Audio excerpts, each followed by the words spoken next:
Dan untuk mengulas jalannya pertandingan di babak pertama Timnas Indonesia melawan Australia, di studio Kompas TV sudah bergabung bersama saya saat ini pengamat sepak bola Gita Suwondo. Bung Gita, apa kabar, Bung? Baik. Kayaknya beda ya feel-nya. Karena terakhir yang kami cek itu informasinya sudah posisinya Australia unggul 3-0. 3-0. Ini sudah sesuai ekspektasi Anda, dan kalau membandingkan realitanya gimana tuh? Enggak ekspektasi. Apalagi dalam 10 menit awal kita sebenarnya menekan mereka ya. Artinya kita berani untuk keluar menyerang, kita berani untuk ball possession, kita dapat satu penalti. Momentumnya adalah pada saat kita tidak bisa melesakkan penalti itu jadi gol oleh Kevin Dix. Ini artinya saya tadi berpikir, kita terakhir cetak gol ke gawang Australia itu tahun 84. Setelah itu 41 tahun ya kita nggak cetak gol. Tadi saya pikir penalti itu akan jadi gol. Momentum untuk mengubah catatan. Momentum historis itu tidak terjadi, dan ini kemudian keadaannya berbalik jadinya. Pelan-pelan tapi pasti ada 2 corner langsung didapat oleh Australia. Setelah itu memang tidak jadi gol, tapi kemudian dari salah satu corner itu dicek oleh VAR, ada pelanggaran yang dilakukan oleh Nathan Choaon, mau nggak mau ya penalti, dan kemudian gol kedua itu adalah gambaran gimana, yaitu seperti kebiasaan kita, bukan hanya di zamannya Patrick Kluivert, di zamannya Sintayong juga. Pada saat untuk mengejar ketertinggalan kita keluar menyerang, lupa pertahanan, kita bertahan terlalu tinggi, dan gol kedua itu terjadi. Dan gol ketiga yaitu tadi, defense yang tidak rapat seperti biasanya membuat para pemain Australia leluasa. Di kotak penalti 2 orang pemain bisa pegang bola tanpa tersentuh, dan kemudian diselesaikan oleh Irfan dengan sangat baiknya tadi untuk gol ketiga. Oke, ini sudah 3-0 sampai di menit 35 tadi yang saya perhatikan. Masih ada ruang tidak sebetulnya buat timnas kita buat mencoba unggul di babak kedua nanti? Kayak gini. Kalau melihat kekuatannya adalah level kita kan sebenarnya secara kualitas sama, atau bisa dikatakan kalau sedikit Australia di atas kita. Agak sulit untuk mengejar ketertinggalan dengan level permainan, dengan level 2 tim yang sama. Apalagi ketinggalannya 0-3. 0-2 itu adalah margin di mana tim kalau tidak hati-hati setelah unggul 2-0 akan bisa disamakan. Tapi kalau 0-3 jarang sekali itu terjadi. Pernah terjadi, tapi jarang dengan 2 tim yang kekuatannya kurang lebih sama seperti ini. Kedodoran kita di lini belakang nggak sih? Iya, lini belakang. Tapi kita kedodoran lini belakang karena suatu sebab, karena kita ingin main ball possession. Biasanya kan kita kan kompak di belakang, solid defense, kemudian counter. Ini yang kita tidak terjadi. Marcelino jarang sekali menguasai bola. Artinya bola-bola awalnya memang passing sempurna, tapi terakhir setelah kita ketinggalan kita crossing juga ujung-ujungnya yang kemudian mudah dipatahkan oleh Australia. Dan sulitnya adalah yaitu tadi mengejar ketertinggalan 3-0. Tapi kita harus mengejar ketertinggalan. Kalah nggak apa-apa asal kita bisa bikin gol. Karena dengan margin yang kita minus 6 sekarang, kita ada di urutan ke-5 udah sekarang.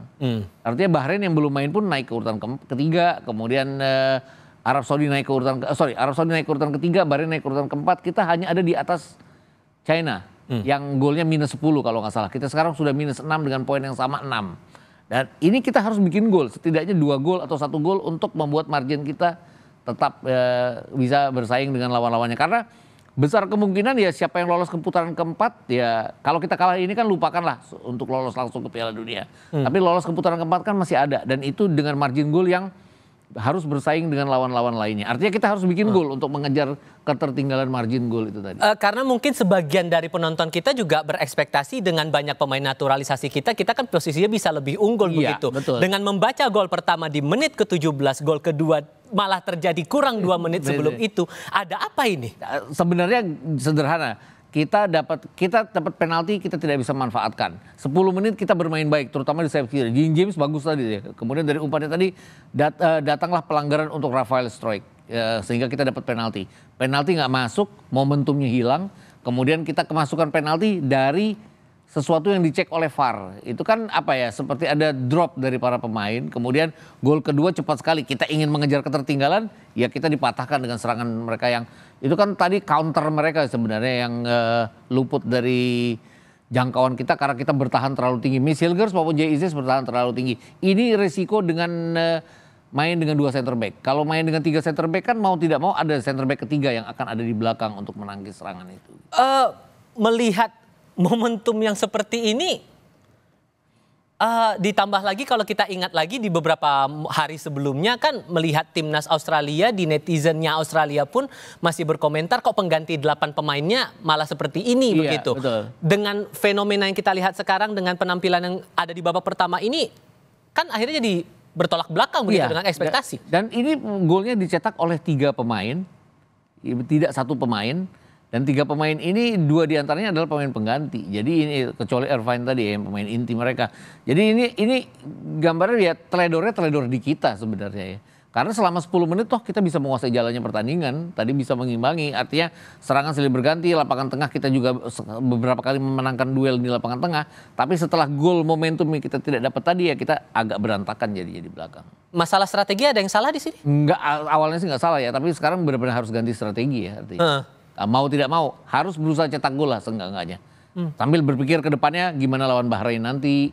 Dan harus hati-hati juga terutama Martin Pas, Jay Itzes dan Calvin Verdong, karena mereka terkena ancaman kartu kuning dan tidak bisa main lawan Bahrain kalau kena kartu kuning di sini. Oke, mempelajari pertandingan sekarang yang ditangani langsung oleh Kluivert, dan kalau kita bandingkan di era STY ada yang terlihat nggak nih kira-kira menurut Anda Bung Git? Yang tidak terlihat adalah defense kita yang kompak waktu zamannya STY. Memang kalau kita lihat gayanya Patrick Kluivert kan memang dia tidak mau bertahan ya. Pegang Curaçao aja kan dia nyerang gitu loh. Dia bisa menang lawan Virgin Island dengan 8-0 tapi lawan-lawan yang lainnya dia juga kalah. Ini kan kekuatannya sama kita bisa dibilang level Australia itu kalau melihat individu pemainnya mungkin sama dengan kita, tapi dengan pengalaman Australia bermain di event gede yang lebih besar daripada kita, lebih sering daripada kita. Ini juga bisa jadi kendala dan terlihat sekali tadi gimana kita agak rentan pada saat kita ketinggalan, pada saat kita tidak bisa mencetak gol. Oke, kita sekarang juga sambil menunggu laporan langsung dari tim kita yang juga berada di Sydney Football Stadium. Sambil kita juga akan mempersiapkan ini, cuman menurut Anda nih untuk babak kedua akan sejauh mana perubahan taktik, perubahan strategi ini akan bisa menyelamatkan timnas kita? Coba masukkan João Pelopessi kalau saya pikir ya. Oleh Romeni kan juga tidak banyak dapat bola tadi ya.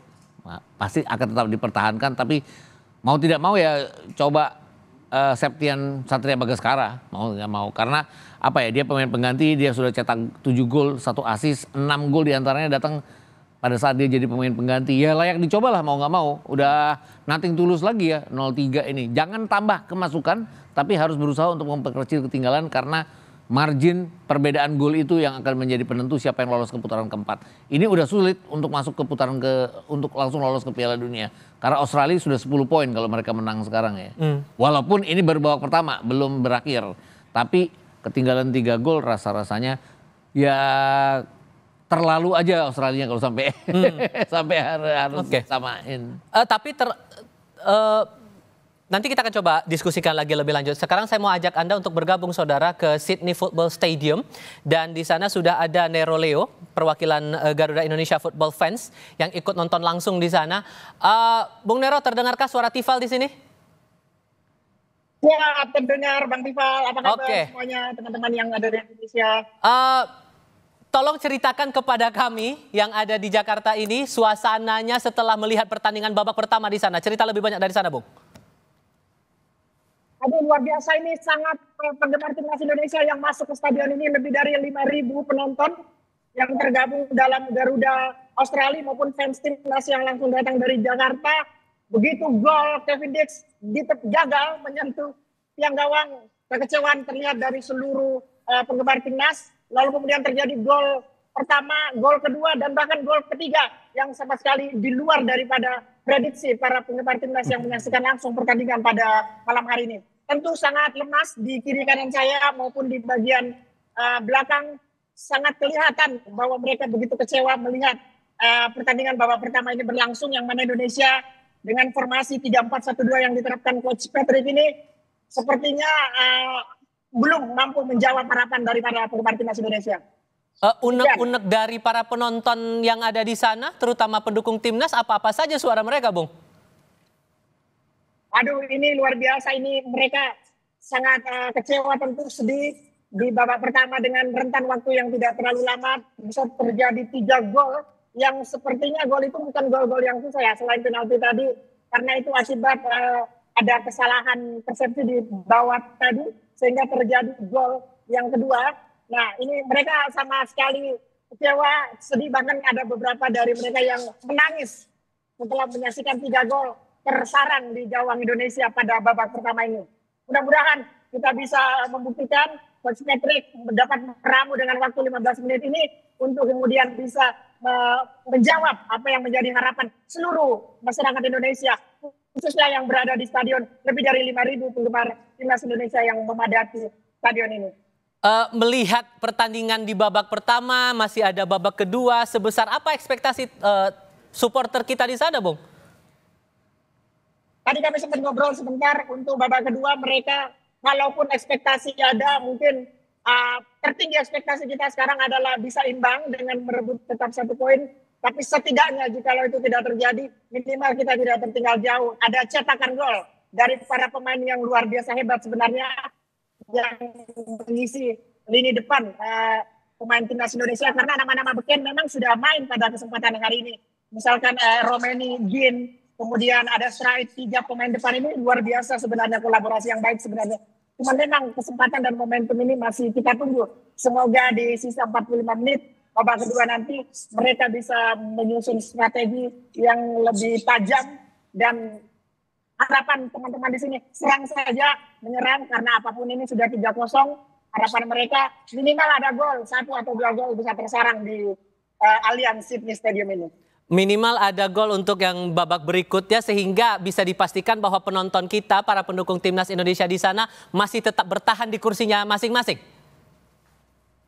Tetap bertahan, ini mereka akan bertahan sampai terakhir, karena di akhir juga nanti kita sudah sepakat teman-teman Garuda Australia untuk bisa menyokong timnas kita. Di laga terakhir 25 kita akan menyanyikan lagu Tanah Airku, seperti yang kita sering lakukan di Gelora Bung Karno, Jakarta ketika Indonesia selesai bermain.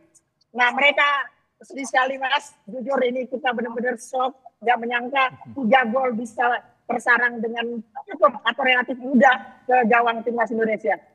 Terlepas pada pertandingan babak pertama tadi, melihat posisi kita, timnas kita sudah sampai sejauh ini, apa yang bisa Anda gambarkan kepada kita semua di sini? Ya tentu harapan masyarakat, Mas, ini sangat tinggi kepada timnas Indonesia yang hari ini luar biasa, sudah diisi pemain-pemain top yang berkiprah di Eropa. Lalu kemudian mereka juga hampir boleh dibilang mungkin lebih dari 80% berasal dari akademi sepak bola sejak junior di Belanda. Mereka sudah punya jam terbang yang sangat tinggi di klubnya masing-masing. Tapi mungkin ada suara-suara tadi mengatakan bahwa memang mereka ini baru bertemu sekarang ini bermain. Sementara timnas Australia, mereka sudah bermain lebih dari 15 kali bersama tim mereka. Untuk kekompakan timnya mungkin masih unggul jauh dibanding tim Indonesia ini.